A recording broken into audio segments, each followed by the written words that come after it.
Alright, really fun move we're working on today, which I call the back foot floater.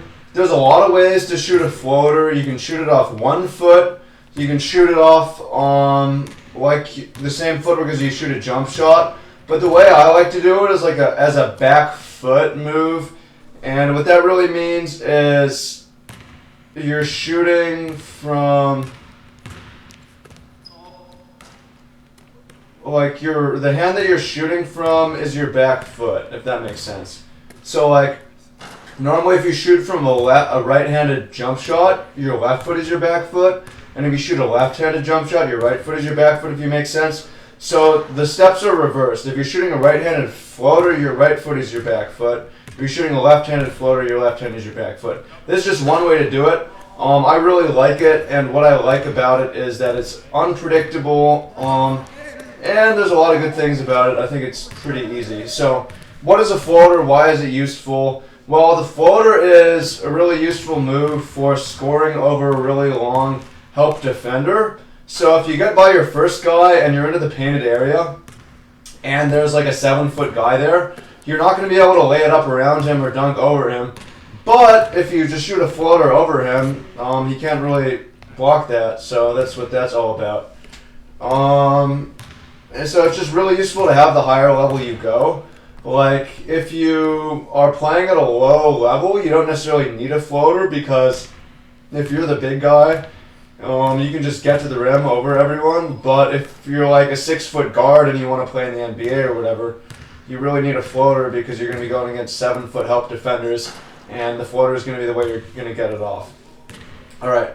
So let's talk about the mechanics of this. So you're seeing I'm going right foot, left foot. The way we're doing it is we're doing it as if we're going around an elbow screen and taking one dribble. There's a lot of things that I'm doing here. You can see that I looped my right-handed one 3 consecutive times, so we can look at this before we look at Chandler's and before we look at the left-handers.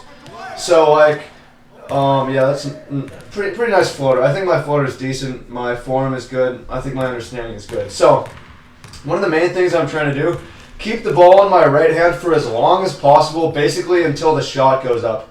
That masks whether I'm taking a dribble or a shot, right? So my hand is, the ball is in my hand for a long period of time, so I might go shot like that, right? The next one I'm going to take another dribble. I'm going to miss the shot, but the whole point is to kind of show off the dribble here. So here it looks exactly the same, but then I take another dribble, right? And that can throw on the defense off, because it's all in the timing. It makes it look like you're not necessarily going to shoot it. You're going to see me look back to the left. I'm looking back to the roll man. I don't even look to the basket until the ball is coming out of my hands. So I'm keeping the ball in my hand for a long time, looking back, and then just going up with it. And the point of that is to freeze the defender. The ball's in my hand, it doesn't look like I'm going to shoot, and I'm looking to the roll man, and then the shot goes up. So if the defender jumps and I get the ball over him, that's the ideal. But if the defender doesn't even jump at all, that's even better. So that's what that is all about. So here you're seeing I'm shooting a floater, freezing the defense, looking back. That could go over JaVale McGee, Dwight Howard. Really useful move to have if you want to be an elite guard. So those are kind of the mechanics of it. I'm going to show Chandler's from the right, and then mine from the left, and then Chandler's from the right. So Chandler's, the floater is new to him, and that's fine, because Chandler's a big guy where we play at. You know, he's 6'1", he's 180, he's got 8-foot reach, so he can normally just barrel his way to the hole, spin around, and score. But if Chandler wants to go play overseas somewhere, and he's going against really, 6'10" defenders or whatever, it's going to be nice to have a floater. So I think the key to an effective, well, actually, first I'll say that I was going first to 5 makes, because I was really just doing it to demonstrate as the trainer, and we're having Chandler make 10. So if he shoots a low percentage, that's totally fine, because this is a new shot for him. It's not a game shot yet. He doesn't have his floater shooter's license. So something we're seeing from Chandler is, not only do we want to see a high percentage of makes, we also want to see basically a setup so that it's really unclear whether he's going to shoot it or dribble it again. So here I'm having him look back to the left and keep the ball in his right hand. which is helping to mask the shot. But, I mean, the ball is not staying in his hand that long, it seems. So I think that going to the mirror room and working on top palming would probably be good. Obviously, you don't want to be called for a carry on this. But you can see the ball is in my hand much longer than his. And mine didn't really look like carries to me. I don't think an official would call it. This is a move where you can afford to be very slow, basically. It's like a deceptive timing move. Now, I mean, it doesn't matter too much because if you just get the shot off and you score, like, it's going to go over the defender. And if the defender jumps, maybe your teammate can get an O board. But I think that it's good to freeze the defender and just put it up over them if you can. So, basically, what I want to see from Chandler is it to be smoother. That's pretty vague. But, I mean, I think if you look at mine and look at his, you can notice a pretty stark difference in smoothness. Also, my percentage is pretty good on floaters. So, I mean, I don't really know what to say other than, like, keep practicing or keep looking at them. I don't know. Something Chandler is sometimes doing here is going right foot, left foot as if he was shooting a jump shot, which is totally fine. Like, it's effective. That's the footwork I like.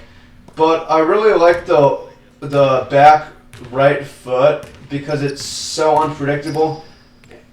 Oh no, he's going left right. And because it's so smooth, it just looks really smooth basically.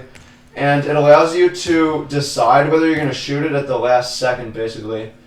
When you have your steps like that, because you can go off your back foot, right foot, and keep going forward.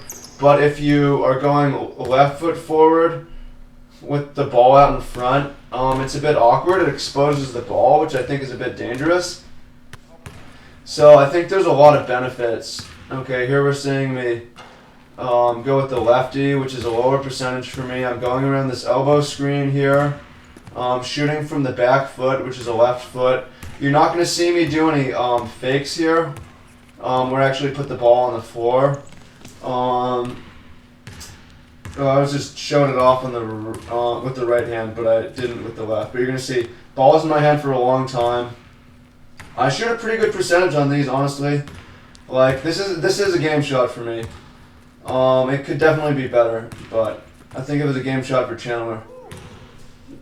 That would be a sweet new weapon, really. There's no shame in not having it yet. Yeah, what else is going on with me? You're not seeing me look to the roll man on the right, so that's a problem. That's something I should do. In general, you can't really see the eyes so much, but where you look has a lot of power on the defender. You're going to look off the defender in certain situations. Like where you look, the defender's going to look. Where you don't look, the defender's not necessarily going to look. That's just psychology, basically.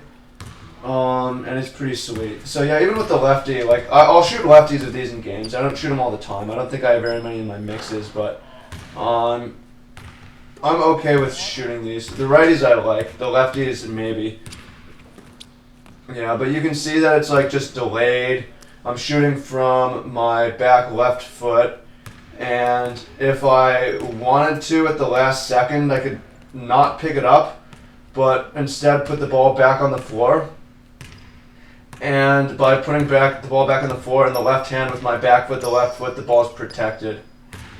So here, I mean, we want to see Chandler not only make these, but we also want to see, that one looked really good to me, and it went in. We also want to see, it be very deceptive. I don't want to know whether he's going to shoot or put a dribble at the end. That one's, I don't know. It's just something to work on. As for our methodology, also you can see Anthony off to the right. If you haven't seen videos of Anthony's three-point shooter's license, you should check that out. And the jump shot footwork, he's a good resource on that. And those are the kind of stuff he does for shooting, as far as I can tell. And he's a great shooter. talk about conditioning briefly. So you're seeing also that we're working with this resistance band. This is my first time doing this with floaters. Didn't notice too much. I don't know. It's just an extra challenge basically. It's just extra resistance. Makes it more of a conditioning thing. It requires more strength. I definitely like it. There was a back right foot. I want to see back left foot. But it's my job to point these things out when we practice also. Which is hard to do when there's so much going on. Yeah, so like, I think, Chandler, if you're watching this and you're still here, I think the main thing, and again, there's like a bunch of ways to shoot floaters, and I don't necessarily know all on that, but in this particular drill, like shooting from the back foot is kind of the idea. So like, it's the opposite of how you would normally shoot a jump shot. Like that's the steps you would normally take to shoot a jump shot, but we kind of want to see the opposite of it, if that makes sense. Yeah, I guess I didn't catch that. And I think it'll boost the percentage as well, because you're kind of shooting from the hip on this one, if that makes sense. I don't know. I think that it's pretty hard to articulate, like, floater mechanics. And again, you can shoot a 1 foot runner, or you could shoot it like a jump shot. But I found that, like, my way of doing it, or whatever, the back foot floater, can produce pretty high percentage of looks. Yeah. So if we're to do this drill again, I think focusing on the footwork is fine, although we just want to get reps. And focusing on, we'd probably mix it up, so half the time you alternate going into a floater. Excuse me. You alternate between going into a floater and between putting the ball on the floor and going to the left side of the basket, and then either laying it up or dumping it off. And that way we can work on masking our intentions until the very, very last second, and we'll work on looking off towards the roll man, holding the ball as long as possible, and then either push the ball up or put the ball back on the floor. So that's basically the way to do it. So that's what we're working on for floaters. I think it's a really, really useful move the smaller you are and the higher level you want to play. So like Nate Robinson has absurd floaters, right? Obviously. For example, if you want to be, get to that level, there you go. If you're 7 foot, you don't necessarily need one. We'll call this usually a push shot if you're 7 footer. But you can just get to the rim. And if you're not playing against big people, you don't necessarily need this or know that you need this. But if you're going to, it's something you have to have. So, those are my thoughts on the floater. We're going to work on this again at some point. And hopefully you see it a bit smoother from the both of us. I liked the footwork on that one, actually. So that's Energy Efficient Basketball. This is Travis, and we're working out with Chandler here, who's got hoop dreams.